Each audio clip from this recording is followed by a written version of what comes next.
Ah, shit, man. I don't have anything more to say today. Oh, Welcome back to Jazzgrass Gaming. We blew our load. No, my load. So how are you guys doing? Let's start off like that then. Yeah, you tell me what's been going on. Are you feeling alright, dude? Always making me do the work. Do you think Fucking everything's gonna asshole. go alright? Alright? So, yeah. Fuck, man. Right, I'm already back into the... Sorry. Wow. I realized I had to fight this motherfucker. Tell me more about your bum friend. My bum friend. So Your bum buddy. It's my bum buddy. This guy, he sat in like jail for a couple of times, and basically he just doesn't have a home. He goes around and does nothing really.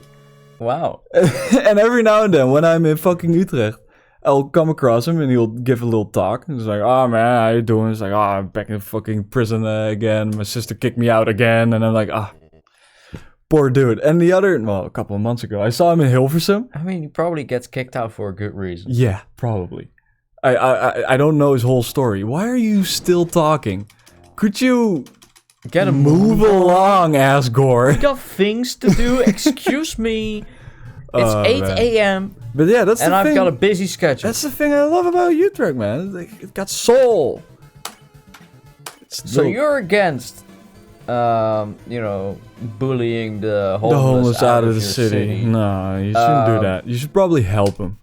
Would you be willing to, like, I don't know, like, the thing is, right, I feel like they could find way better methods of, fixing the homeless problem. And they do actually have programs that help homeless people, but they're so underfunded. That's the problem. I feel like if that, like the funds that they put into installing and maintaining anti-homeless designs, like those fucking benches with that are specifically designed so that you cannot sleep. There's on this it, one path in Utrecht. If you go along the channel, it's like where the old wall was, Oh yeah. It used to be that you could easily lay under there. I remember that. Like when I was a kid, 13, walking there, I was like, dude, if I was homeless, that's the fucking spot, I had it ready. Exactly. And then a couple of years later, you go there and there's like fucking rails on it and like spikes in it, and you're just like, God damn it, man.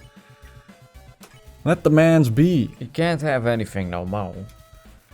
Instead of putting money in that, put it into helping him. Hey, attack the fence drop and shit. Okay. Oh. So is today the day? You know what, Brian? It might damn well be the day. No, it's not.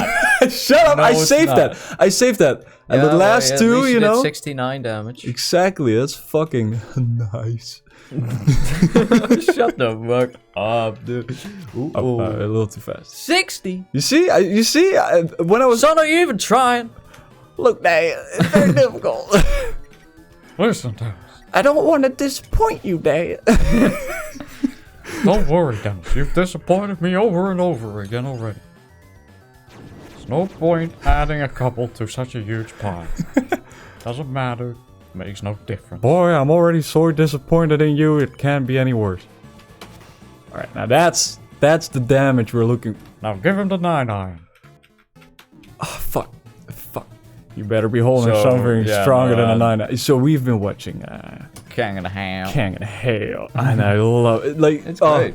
So I stumbled onto it because there was a night where I couldn't sleep and I watched like 9 episodes in like one night. Oh jeez, fucking hell. And that's like 3 hours worth, by the way. Yes, I know. I could not sleep, Brian. Jesus fucking I wonder why, but it just grabbed me. It's so good. It's like a perfect... They're getting fast. And that's not even the fastest they're gonna get. That's I ridiculous. know. I do love Brian. that you've gone and actually like drowned out the dog residue to make sure that we got tons of dog salad. I remembered that. I was watching the last episode. I was like, oh yeah. I was thinking what we really gotta do is... Oh fuck, I was too fast. What we really need to do is we need to like grind a whole bunch of gold and just send them to college, get the armor for easy mode.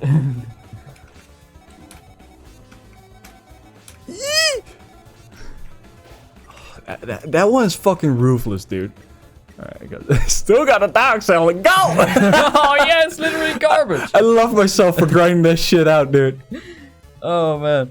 So yeah, but like King of the Hill is great because it's like I expected it to be typical American cartoon, you know, like when I think of American cartoons, I think of The Simpsons, like Family Guy, American Dad. Like all very over the top, very South Park. B humor. Yeah, some the very intense, very in your face type of humor. But King of the Hill is like it's got a lot of, you know, it feels a lot more approachable in a way. It's a lot more realistic when you watch it. The characters are written like actual people. Like you know that I quite like it. the I think writers it's really- met these characters in their real life. You know, I've been quite enjoying it. We're on like season 2, episode 8, 9, 10. Million? Ooh, what the fuck? I think we're almost done with season 2. Okay, please, Lord, give me... Which brings us to our next conversation piece. I have no dog salad.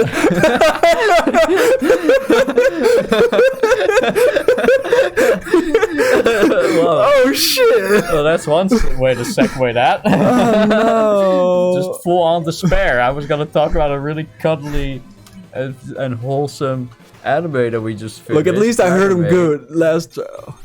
Oh, Dragon Maid season 3 Sunday. It's so good. Hopefully, It's so good, man. it's great. I've been enjoying it. Apparently, there are gonna be a couple OVAs coming out sometime, so that's pretty cool. But it's interesting how. Bruh. Like, I don't fully understand the main character yet. Who do you think the main character is? Kobayashi. Alright. Yeah, I think I kind of get it. I don't get Kobayashi just yet because, okay, here's what I mean.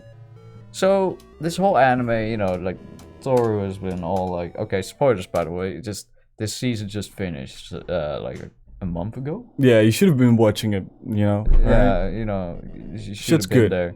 Anyway. Man, my man has no patience for this fucking bullshit any longer. Fuck! And Kobayashi, you just don't understand. Yeah, it. so I just don't understand, like, the whole show, you know, the fucking dragon is like, oh, you know, I love you, I don't want to be with you, blah, blah, blah, romance. And she's basically been like, no, right? Like, I'm not, you know, we're not in a relationship or whatever. Fine. But then towards the end of the anime, you know, they make it look like Kobayashi really, you know, wants Toru around her and gets a little jealous when she's, or a little lonely when she's off doing her own things. Exactly. And I'm just like, okay. And then, you know, you get this whole love declaration from Toru, right? And Kobayashi's response is like, okay.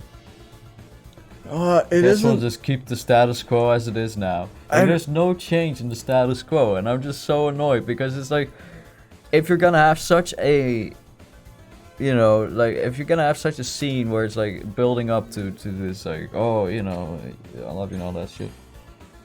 I feel like they set that up to be a very intimate moment, but that nothing at all changed about the status quo. It had no impact. It had no effect. If that episode had never occurred, nothing would have changed. The story would have been none the wiser. Yeah. And I think that's such a waste.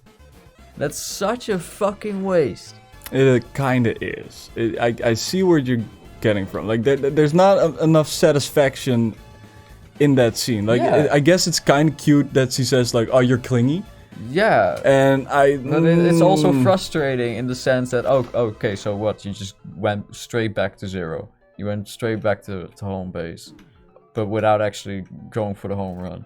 I think it's more... How the fuck you keep walking backwards between first and home base? You know, Sorry, give me... So I think... It's difficult because I did like that scene. It's like Kobayashi's ways of saying that she loves her, I guess.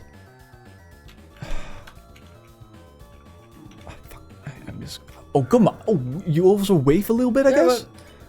So, am I to assume that this love is platonic? Yeah. Maybe, yeah. Maybe the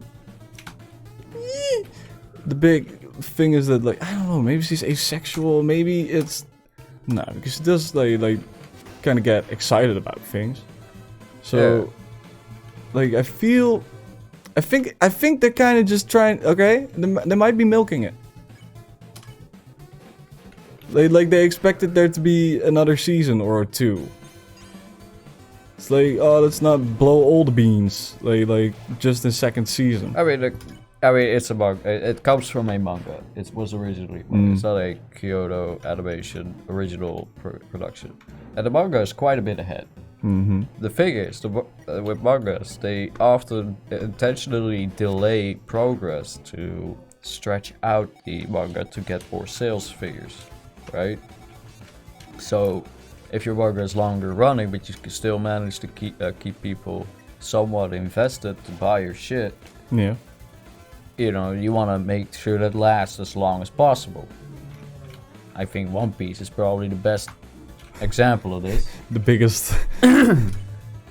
But yeah, and I just think it's a waste. A lot of good, like, take for example an anime that's currently running, Komi-san. Fuck that up. Komi-san can't communicate. And that's about a girl who struggles with communicating. She is an involuntary, she's a semi-voluntary mute. She can talk, but she doesn't because she's too afraid. Oh, we watched one episode of that, right? I think so. Yeah, with the writing on the board. Yeah. That was not even the full episode. Oh. Was it? No, it was. Yeah. We watched the full episode. Because there was also like a 10-minute pre-screening. But I didn't watch that. So that manga is absolutely fantastic. But after about 100 chapters, you're just like, holy fuck, nothing is happening. Okay, I'll give it to the author. All right, just don't end the episode yet. Listen, man. I'm waiting. Okay, I'll give it to the author. All right, he does keep to the story of like, okay, she's trying to make 100 friends in high school. Yeah. Cool. She's worked towards that goal. Cool. But there has been a very obvious the subplot that is overshadowed the main plot because he keeps teasing it so hard and then refuses to properly and then he progresses it by introducing a rival. But that doesn't. But that's never a good progression because it just elongates. Yep. It's literally a tool to elongate the journey. That's like lazy, dude. And you end up with, and it's honestly not bad executed. The new character you introduced to be the rival is like a good character, and I like her, and this is well written and all that. But 150 chapters in, I was thinking to myself, mate, wait, where did I stop? They were in New York. and there was almost like a full-blown confession scene. And then they just glossed over that. Like, no, nothing Never happened. I'm not gonna acknowledge like that this girl has effectively come right out and told me that she's in love with. I'm just gonna completely ignore that. Why? It's like if Kana would have gone to fucking New York and they never mentioned it again. Yeah. And next time on Jazzgrass, we'll never mention this again. Bye. Bye.